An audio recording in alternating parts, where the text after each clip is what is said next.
What happens when one of Hollywood's most respected actors walks onto a talk show expecting a normal conversation and instead gets ambushed by a host who thinks he can say whatever he wants?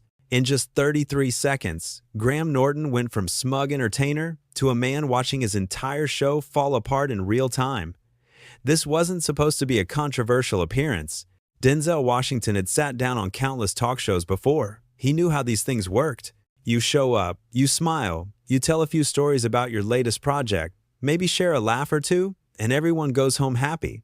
That's the formula. That's what audiences expect. But Graham Norton had other plans that night. From the moment Denzel walked out onto that stage, something felt different. The audience cheered like they always do when a legend enters the room, but Norton's greeting had an edge to it. There was something in his tone, something that made you wonder if he was about to cross a line that should never be crossed. Denzel sat down, composed as always, wearing that calm expression he's known for. He gave a polite nod to the audience, settled into the chair, and waited for the first question. Norton leaned back with this cocky grin on his face, like he was about to deliver the greatest interview opener in television history. "So, Denzel," Norton began, drawing out the name like he was savoring it. "You've been making films for, what, about 40 years now? Must be exhausting, pretending to be relevant in an industry that's moved on without you." The studio went quiet. Not the good kind of quiet where everyone's hanging on every word. The uncomfortable kind. The kind where you can feel the tension spreading through the room like wildfire. Even the cameramen looked at each other, unsure if they'd just heard what they thought they heard. Denzel didn't flinch. He just looked at Norton with those steady eyes and said, "I'm sorry, what did you just say?" Norton doubled down. He actually doubled down. "Oh, come on, don't be sensitive. I'm just saying, Hollywood's changed. It's younger now, fresher. You're still clinging to this old-school image while the rest of the world has evolved. Don't you think it's time to step aside and let the new generation take over?" You could see Denzel's jaw tighten just slightly. Still, he kept his composure. "I came here to talk about my work," he said evenly. "I didn't come here to be disrespected on your stage." But Norton wasn't done. He leaned forward, that smirk still plastered across his face. "Disrespected? I'm just asking honest questions. Isn't that what talk shows are for? Or do you need everyone to worship at your feet and pretend you're still the same actor you were 20 years ago?" That's when you knew this wasn't just an awkward moment. This was calculated. Norton was trying to get a reaction, trying to create a viral moment at Denzel's expense. He wanted to be the host who rattled the unshakable Denzel Washington. Denzel sat back in his chair and folded his hands. "You know what's interesting about respect?" he said, his voice calm but carrying weight. "It's something you earn, and it's something you can lose very quickly." Norton waved his hand dismissively. "Oh, please, spare me the lecture. You actors always take yourselves so seriously. It's a talk show, not the Oscars." "Lighten up. I am light," Denzel replied. "I'm just not interested in being your punching bag so you can feel clever in front of your audience." The crowd started murmuring. Some people were shifting in their seats. This wasn't entertaining anymore. This was uncomfortable. But Norton kept pushing. "Punching bag?" Norton laughed, but it sounded forced now. "I'm barely touching you. If this is all it takes to rattle you, maybe you really aren't cut out for this business anymore. Maybe all those years of praise made you soft." Denzel's expression didn't change, but his voice dropped lower. "Let me ask you something, Graham. When you go home tonight and think about this interview, are you going to be proud of yourself? Are you going to feel good about how you treated someone who came on your show in good faith?" Norton scoffed. "In good faith? You came here to promote a movie. Let's not pretend this is some noble gesture. You need me more than I need you." That line hung in the air for a moment. The sheer arrogance of it was stunning. Here was a host, sitting across from a two-time Oscar winner, a man who'd commanded the screen for decades, and he genuinely believed he held the power in this situation. Denzel nodded slowly. "You really think that, don't you? You think because you have a microphone and a studio audience, that makes you important. That gives you the right to tear people down." "I'm not tearing anyone down," Norton shot back. "I'm just not kissing up to you like every other interviewer does. I'm treating you like a normal person." "No," Denzel said firmly, "you're treating me with contempt. There's a difference. A normal conversation doesn't involve insulting someone's career and questioning their relevance. That's not journalism. That's just mean-spirited." Norton rolled his eyes, actually rolled his eyes on camera. Oh, here we go. The victim card. Classic move when you can't handle a little criticism. Criticism? Denzel's voice raised just slightly, the first crack in his composure. You call that criticism? You haven't asked me a single legitimate question. You've just been taking shots, trying to get under my skin, trying to make yourself look tough by going after someone you think won't fight back. Well, you're certainly fighting back now, Norton said with that infuriating grin. Guess I hit a nerve. Denzel stood up, not dramatically, not with a big gesture. He just calmly stood up from his chair and looked down at Norton. You didn't hit anything, he said quietly. You just showed everyone exactly who you are. Norton's smile faltered for just a second. What are you doing? Sit down. We're in the middle of an interview. No, Denzel said simply. We're done. I don't do interviews with people who don't know how to show basic respect. Norton tried to laugh it off, looking to the audience for support. Oh, come on. Don't be ridiculous. You're really going to walk off over a few jokes? What happened to the tough guy image? Denzel was already unclipping his microphone. This has nothing to do with being tough. This has to do with knowing my worth and not letting someone diminish it for entertainment value. Your worth? Norton's voice had an edge now, the smugness cracking. You're an actor, mate. You play pretend for a living. Let's not act like you're curing cancer. That was it. That was the moment everyone knew Norton had gone too far. Even his most loyal audience members looked shocked. You don't tell someone their life's work doesn't matter. You don't reduce decades of artistry to playing pretend. Denzel set the microphone down on the chair with deliberate care.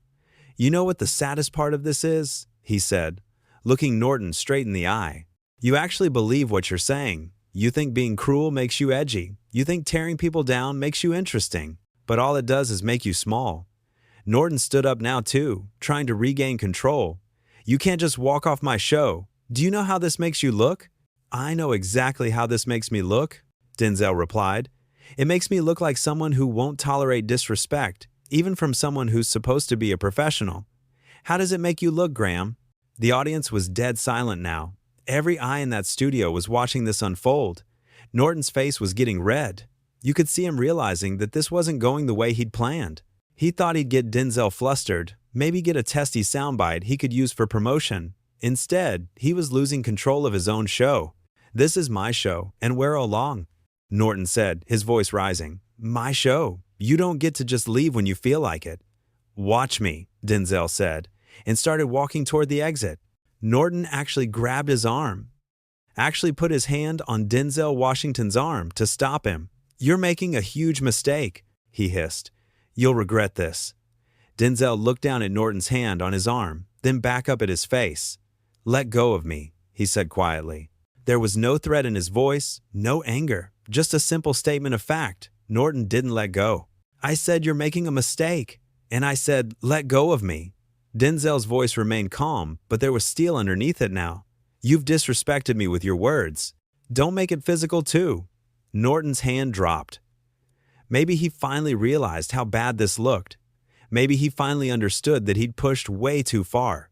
But it was too late for apologies now, too late to walk it back. Denzel adjusted his jacket and continued toward the exit. Norton called after him, You're going to look like a diva. Everyone's going to see you couldn't handle a real conversation. Denzel stopped and turned around one last time. No, Graham, everyone's going to see that I have enough self-respect to walk away from someone who doesn't deserve my time. There's a difference between a real conversation and an ambush. You chose the ambush. Now you get to explain to your producers why your guest left. My producers won't care. Norton shot back, but his voice wavered. You're not that important. Then you won't mind that I'm leaving, Denzel said simply. Norton scrambled for control. Fine, leave, but don't expect to ever be invited back. Don't expect anyone in British television to want you after this. You just burned a major bridge. Denzel actually smiled at that. Not a warm smile, but one that said he saw right through the bluster. If the bridge leads to people like you, I'm happy to burn it.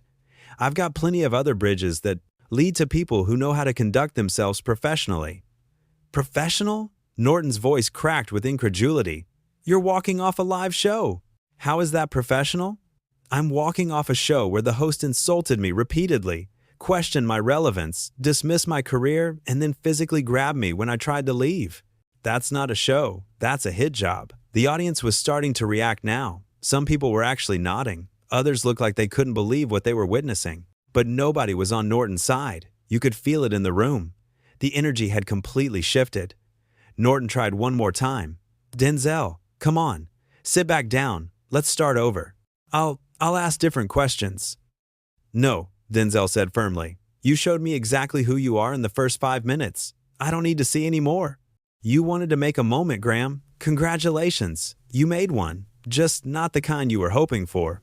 He turned and walked toward the exit again. This time Norton didn't try to stop him. He just stood there, in the middle of his own stage, watching his guests leave. His face was a mixture of anger and panic. You could practically see the wheels turning in his head, trying to figure out how to salvage this disaster.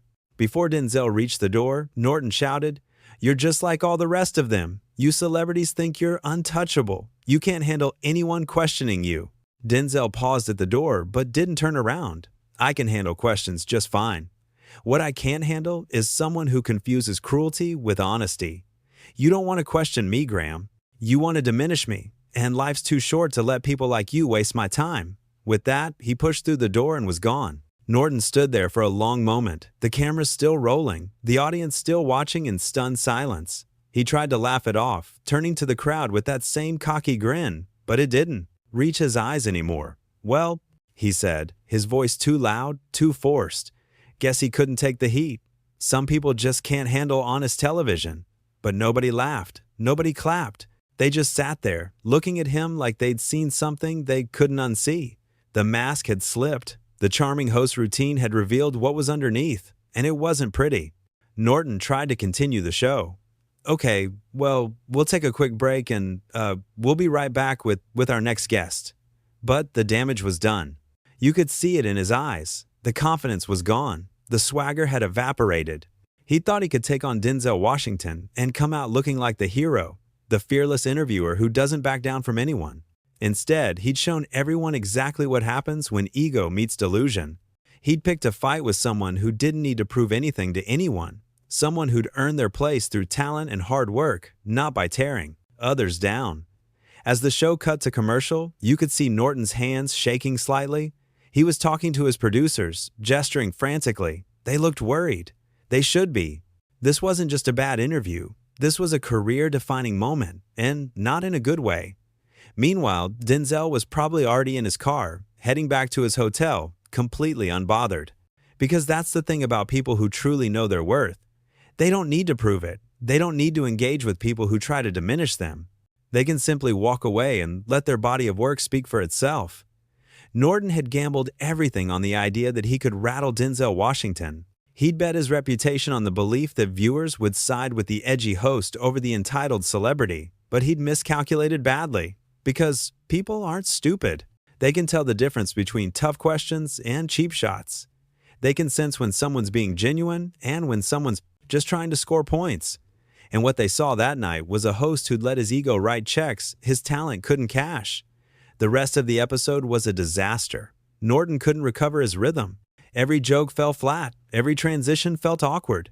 The other guests could sense the tension, and they kept their answers short, like they couldn't wait to get off that stage. And through it all, Norton kept trying to justify what had happened. He made little comments to the audience, trying to paint Denzel as oversensitive, as someone who couldn't handle a real conversation. But every time he did, you could feel the audience pulling further away from him, because they'd seen what really happened. They'd watched him systematically attack a guest who'd done nothing to deserve it. They'd seen him grab Denzel's arm when he tried to leave. They'd heard him shout insults as Denzel walked away with dignity intact. By the time the show ended, Norton looked exhausted. The usual energy was gone. The sparkle in his eye had dimmed. He delivered his closing remarks with none of his typical flair, and when the camera stopped rolling, he just sat there for a moment, staring at the empty chair where Denzel had been. That chair became symbolic of everything that had gone wrong. It represented the opportunity Norton had squandered, the respect he'd thrown away, the moment he'd let his worst impulses take control. In the audience, people were already on their phones, typing furiously. This was going to be everywhere by morning. The video clips, the commentary, the analysis, everyone would have an opinion. But the facts wouldn't change. Graham Norton had invited Denzel Washington onto his show and then spent the entire time trying to tear him down. And when Denzel had had enough, When he'd exercised his right to walk away from a toxic situation, Norton had made it worse by getting physical and shouting insults. There was no spinning this. No way to make Norton look like the best hero. He'd shown his true colors, and they weren't pretty. The thing is, this could have been avoided so easily.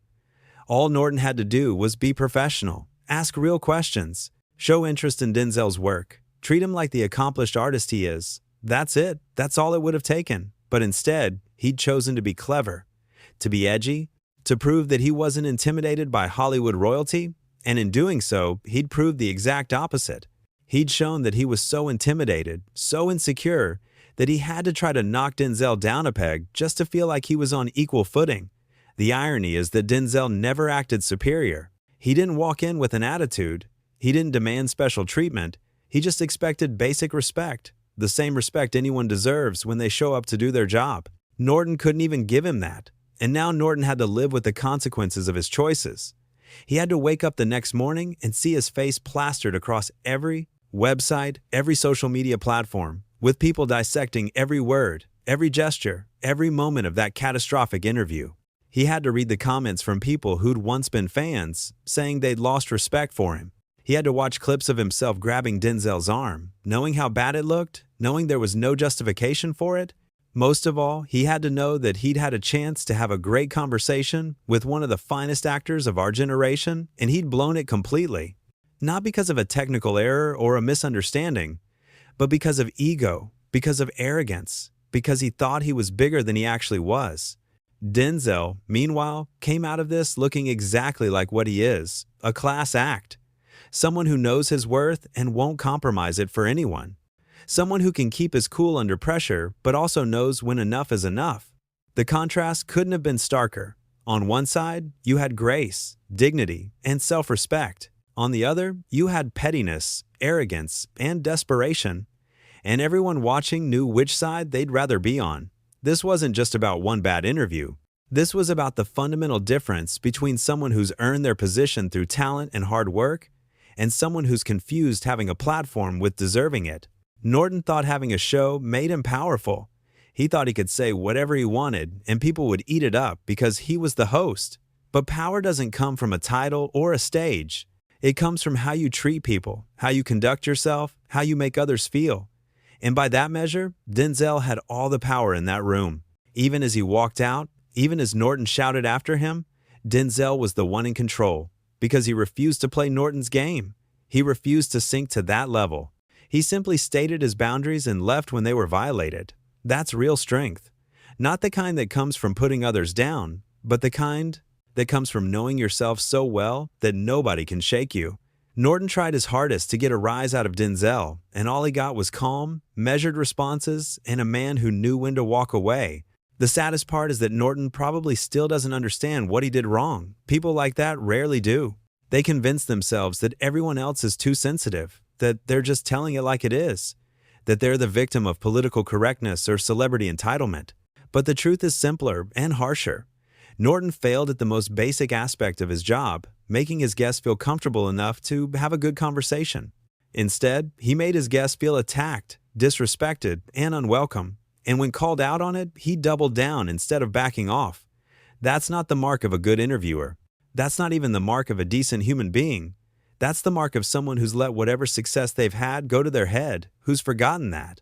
Respect is a two-way street. Denzel didn't owe Norton anything. Not his time, not his patience, and certainly not his willingness to sit there and take abuse just because cameras were rolling. He gave Norton multiple chances to course correct, multiple opportunities to turn the interview around. Norton ignored all of them, so Denzel did what any self-respecting person would do. He left. And in leaving, he taught Norton a lesson that's apparently long overdue. You can't treat people however you want just because you have a microphone. Eventually, they'll call your bluff. Eventually, they'll walk away. And then you're left standing there alone, trying to explain to your audience why your guest had enough self-respect to leave. The empty chair said it all. It was a testament to Norton's failure, a symbol of the opportunity he'd wasted, the relationship he'd burned, the respect he'd lost. And try as he might to spin it, to joke about it, to minimize it, that chair told the real story. It told the story of a host who thought he was untouchable and learned otherwise. A host who confused meanness with honesty, cruelty with cleverness. A host who pushed too hard, went too far, and paid the price. And that price was watching one of the biggest stars in Hollywood walk off his show, taking all the dignity in the room with him.